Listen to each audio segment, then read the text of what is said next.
양치 안 하는 중학생한테 따끔하게 한마디 해주세요. 따끔하게. 안녕하세요. 연세센터원 치과 대표원장 남대호입니다. 안녕하세요. 연세센터원 치과 교정과 김경원 원장입니다. 안녕하세요. 연세센터원 치과 일반 진료 맡고 있는 이혜진 원장입니다.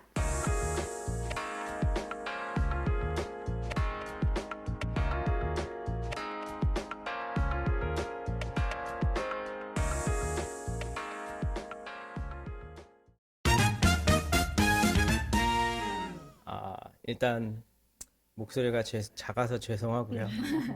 이상하게 닮는 것 같아요. 저희 담임 교수님이셨던 그 교수님께서도 정말 목소리가 작으셨거든요. 그러면 더 집중해서 듣고 그러다 보니까 그게 이상하게 닮은 것 같기도 하고, 원래 제가 좀 뭐 말이 크지도 않고, 다음부터는 크게 설명해 드리도록 하겠습니다. 네. 오시면 이제 최대한 대기 없이 빨리 봐드릴 수 있도록 노력하겠습니다. 일단 저희 병원은 수면 치료는 하지 않고 있어서요. 죄송하게도 그런 쪽은 못 도와드릴 것 같고요. 하루 만에 끝나는 임플란트, 뭐 대충 들어보면 어떤 건지 알겠는데요. 그게 정말 하루 만에 다 끝나는 건 아니고요. 그날 심고 뭐 앞니같이 보이는 부분이 좀 가리는 게 필요하시다, 뭐 그 정도를 만들어 드리는 거를 그렇게 광고하고 들으신 것 같아요. 근데 그게 그날 끝나는 게 아니라 이후의 작업들은 있는 거니까요. 저희 병원 오셔서 상담해 보시면 친절히 알려드리겠습니다. 비용은 선택하시는 임플란트에 따라 다르게 책정은 돼 있고요. 뭐 저희 병원에서는 120에서 100만 원 사이에 세 가지 종류 정도 준비하고 있습니다. 오셔서 상담하시고 선택하시면 좋을 것 같습니다. 네, 수면 마취라는 게 이렇게 약품을 써서 의식을 좀 이렇게 낮추는 진료다 보니까 위험감도 증가하실 수밖에 없고요. 차라리 그런 거를 위험을 부담하시느니 저희가 좀 더 편안하고 안정된 분위기에서 좀 더 편안하게 도와드릴 수 있도록 노력해서 그렇게 하고 있습니다. 솔직하게 저도 어느 제품이 제일 좋은지는 모르고요. 그냥 제가 심는 게 제일 좋은 것 같습니다. 다행히도 뭐 부정교합, 그 다음에 소화불량, 실신이 그렇게 크게는 상관관계가 없으니까 너무 염려하지 않으셔도 될 것 같고, 또 모든 부정교합이 다 유전이 되는 건 아닙니다. 그리고 지금 만 5세면 너무 어려요. 일단은 편하게 잘 지내다가 아래 앞니 4개 나오고 위에 앞니 나올 때쯤, 대부분 그 시기가 7세에서 9세 정도거든요. 그때 이제 치과 한번 내원하셔서 교정 치료가 필요한 아이인지 검진을 받는 첫걸음부터 하시면 될 것 같습니다. 사실 뭐 엑스레이에서 틀어져 보인다고 나왔을 때 다 틀어진 건 아니니까요. 일단 나와 봐야지 알겠고, 실질적으로 배열은 당연히 치아가 나와야 배열을 할 수 있는 거고요. 그런데 이제 교정 의사가 보고 치아가 나올 공간이 너무 부족하면 그 치아가 나올 때쯤 이제 확장 치료 같은 거를 통해서 그 치아가 잘 나올 수 있게, 그리고 나오고 나서 배열을 똑같이 하더라도 확장된 공간에서는 더 예쁘게 배열이 되기 때문에 필요한 경우에는 소화 교정이 정답이 될 수가 있겠습니다. 그 없는 치아를 없는 상태로 마무리하는 교정을 할 거냐, 아니면 없는 치아 자리에 임플란트나 뭐 브릿지 같은 보철 치료를 해서 마무리할 거냐에 따라서 그 시기가 좀 다를 것 같아요. 그래서 이제 없는 상태로 마무리할 수 있다라고 하면 영구치열기, 대부분 영구치열기가 빠르면은 6학년, 늦으면 중학교 때 완성이 되니까 그때쯤 교정 검진을 한번 받아보시고, 오히려 이제 없는 치아에 보철 치료를 해야 한다면 교정 끝나고 환자의 편의상 바로 보철 치료를 이어서 할 수 있게 조금 더 늦은 시기인 고등학교 때 정도의 교정 상담을 받아보시면 좋을 것 같습니다. 교정은 나중에 하더라도 그래도 결손치가 있으면 다른 발견되지 않은 문제가 있는지 한번 검사 받는 게 좋을 것 같은데, 아이가 이제 무서워서 못 오는 거는 치과에서 이제 편안한 경험이 없었던 것 때문인 것 같은데요. 오면 뭐 거울 보고 하는 것은 사실 어려운 작업도 아니고 실제로 아프지 않거든요. 그래서 저한테 데리고 오시면 제가 안 아프게 잘 검사할 수 있는 경험을 그 아이에게 주고 앞으로 치과 잘 다닐 수 있도록 편안하게 도와드리겠습니다. 네. 피부과에 맨날 다녀도 뭐 주름도 생기고 기미도 생기는 것처럼 교정을 하던 안 하던 간에 나이가 이렇게 들면서 자연스러운 변화들은 있어요. 근데 교정하고 나서 제대로 교정을 한다면 큰 테두리의 변화는 바뀌질 않는 거거든요. 그래서 그렇게 하기 위해서는 이제 저희 교정치과에서는 끝나고 나서 안쪽으로 안 보이게 고정성 유지 장치를 붙이고 저도 지금 한 20년째 붙이고 있는데요. 그렇게 하고 그리고 교정 끝나고 2년 동안은 치과에 나오진 않지만 집에서 이제 뼈다 껐다 할 수 있는 장치를 끼면서 그런 것들을 보완해주면 큰 재발은 방지할 수 있습니다. 시기를 놓치면 안 되는 소화교정이나 주걱턱 교정 같은 게 아니라면 당연히 양치가 안 되는 친구들은 교정 치료를 연기하는 걸 저도 권장드리고 있고요. 또 하나 고려해 볼 수 있는 거는 일단 양치를 개선하는 게 우선이겠지만 그런 것들이 좀 부담스럽다면 부착식 장치가 아닌 그 양치질에 영향을 좀 덜 주는 인비저럴 라인 같은 투명 교정도 좀 고려해 보실 수 있겠습니다.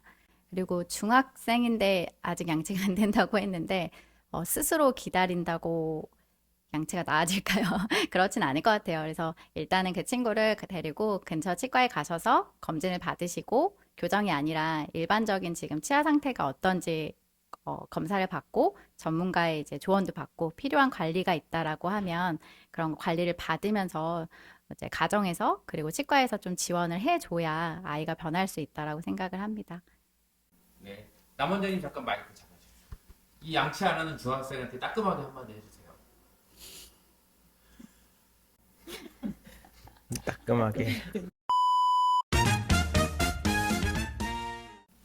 많이 흔들리는 유치 경우에는 와서 뽑으시든 집에서 빼주시든 큰 차이는 없을 것 같아요. 뭐 보통 이제 집에서 이를 빼서 삐뚤게 나오는 것 같다고 오시는 경우도 있는데 그런 경우는 이제 집에서 빼서 그런 것보다는 이제 영구치 나온 치아가 자리 잡기에는 공간 자체가 부족한 경우가 오히려 많아서 교정적으로 좀 문제가 되는 경우지 집에서 부모님께서 빼주셨기 때문은 아닐 것 같아요. 그래서 유치가 있고 안 흔들리는데 영구치가 이중으로 나오거나 하는 경우에는 모셔서 뽑으셔야 되는데 많이 흔들려서 빼야 되는 경우에는 어디서 빼시든 큰 차이는 없을 것 같습니다. 저도 실로 한번 시도해 봤었는데 저는 실로 잘 안 뽑아지더라고요. 미끄러지고 잘 안 되는데 그래서 이제 오셔서 집에서 이제 뽑고 싶은데 무서워서 안 된다고 하시면은 저 이제 꺼즈나 휴지 같은 걸로 이제 꽉 잡아서 비틀어 빼시라고 말씀드리거든요. 그래서 뭐 어떻게 빼시든 이제 편한 방법들이 있으실 거라고 그렇게 빼주시는데 빼고 나면 이제 멸균 꺼즈라던가 없으면 기본적인 약국에서 파는 꺼즈 같은 걸로라도 이제 30분 정도 손 물려주시면 좋을 것 같아요.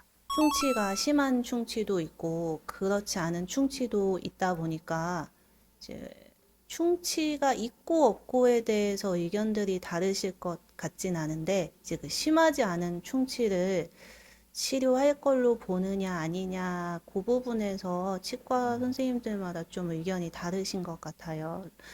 그건 환자분들마다도 심하지 않은 충치일 때 지켜보고 싶어 하시는 분들도 있고, 이제 안전하게 때우고 싶어 하시는 분들도 있거든요. 그 부분에 대해서 결정 내리는 게 저희도 좀 어려워서 저희 병원에서는 구강 카메라 쓰거든요. 그래서 검진 오시면은 대부분 충치는 다 카메라로 좀 찍어보고, 심한 충치는 좀 단호하게 치료하시자고 말씀드리는데, 그렇지 않을 때는 말씀드려 좀 관리가 잘 되실 것 같고 그러면 좀 지켜볼 것이고 그렇지 않고 치료하기를 원하시는 경우에는 좀 때우는 쪽으로 가기도 하고요. 어쨌든 충치는 있는데 치료하지 않고 지켜보고 싶다고 하시는 경우에는 꼭 두 가지 안내사항 드리는데 양치질이나 치실 사용 말씀하신 대로 꼭 해주셔야 되고 불편하지 않더라도 자주 오셔서 보자고 말씀드려요. 그래서 카메라 사진 찍어 놓기 때문에 오셔서 이제 심해지는지 심해지지 않는지 비교해 볼 수 있거든요. 그래서 좀 진행되는 것 같으면 떼워야 할 수 있어서 그렇게 관리하시는 것도 방법일 것 같아요. 초등학교 6학년이라고 해서 일단 한번 오셔서 보기는 하셔야 될 것 같은데 아이들 얼굴에 좀 커 보이는 치아도 사실은 이제 성인이 되고 났을 땐 그렇게 큰 치아가 아닐 수도 있거든요. 그래서 뭐 지금 당장 라미네이트를 결정하기는 좀 이른 시기일 것 같고요. 만약에 정말 이제 부분적으로 치아가 많이 큰데 배열에는 문제가 없고 그러면 라미네이트 필요할 수도 있겠지만 그렇지 않은 경우에는 정상적인 크기인지 확인부터 해보시고 혹은 뭐 가지런한데 좀 뭔가 이제 착시 효과라던가 그런 거에 의해서 교정적으로 조금 배열해주면 더 예뻐질 수 있는 치아는 아닌지 그런 것들도 확인해 보시면 좋을 것 같아요. 치과 의사 되면 좋은데요. 뭐 되기가 쉽지도 않고 공부도 열심히 해야 되고 힘들 수도 있어서 꼭 치과 의사를 고집하기보다는 자기가 할 수 있는 거, 재밌어 할 수 있는 거를 하면 더 좋을 것 같습니다. 그게 치과 의사면 제일 좋고요. 뭐 저희 아이가 치과 의사가 된다고 하면 뭐 굳이 막진 않을 것 같은데 뭐 치과 의사 되기까지가 힘들었기 때문에 꼭 치과 의사만 되길 바라진 않고요. 저도 뭐 엄마 아빠 말 때문이 아니라 해바라기 드라마 보다가 된 거여서 자기가 뭐 하고 싶은 일을 열심히 해서 직업을 가졌으면 좋겠습니다. 서로 해드리고 받고 있고요. 생각보다 다른 치과에 갈 시간적인 여유가 없어서 저희 이렇게 서로 불편한 거 있으면 한 번씩 봐주세요 하고 서로 보고 있습니다. 근데 차이가 있다고 하면 이제 환자가 진단을 하고 맞는 선생님한테 찾아가는데요.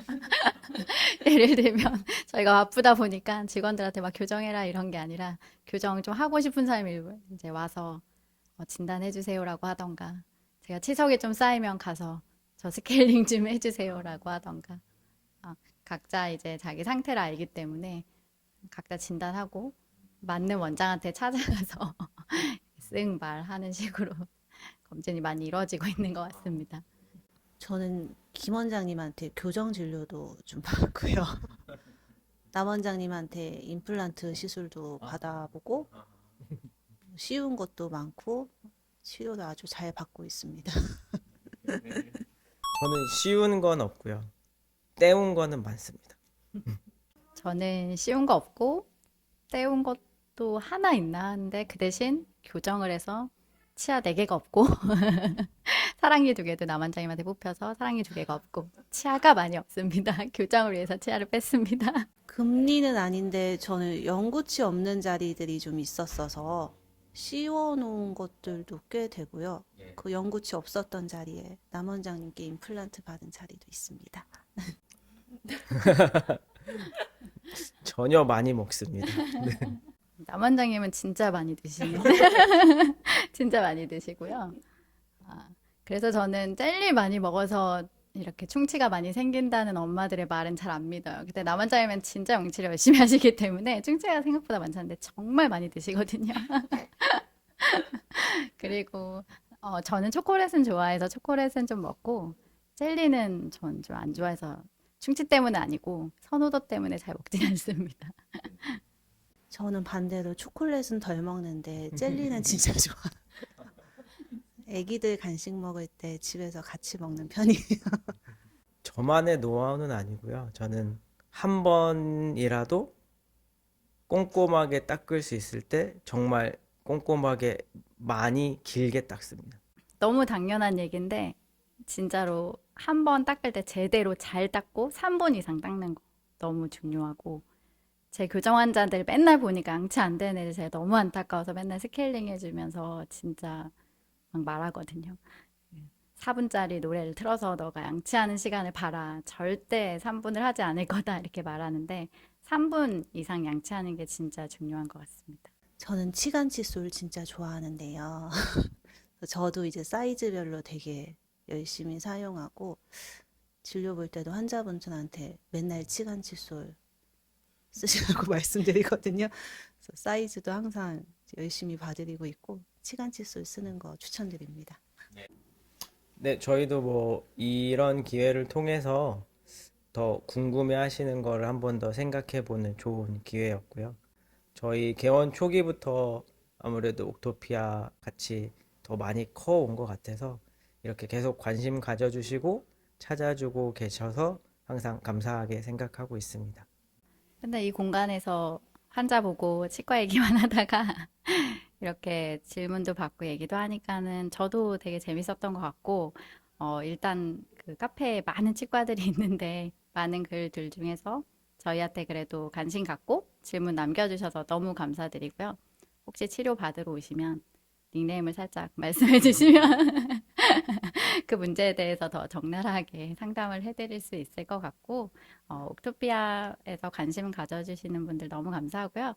이 계기로 이런 시간들을 좀 정기적으로 가져보는 것도 좋겠다. 괜찮을까요? 라는 생각이 순간적으로 들었습니다. 항상 카페에 보면은 뭐 이렇게 질문도 많이 올려주시는 것 같고, 뭐 좋은 말씀도 많이 해주시는 것 같더라고요. 그래서 항상 이렇게 좋게 봐주시는 분들께 감사하다는 인사 드리고 싶습니다. 따뜻한 연말 되세요. 감사합니다.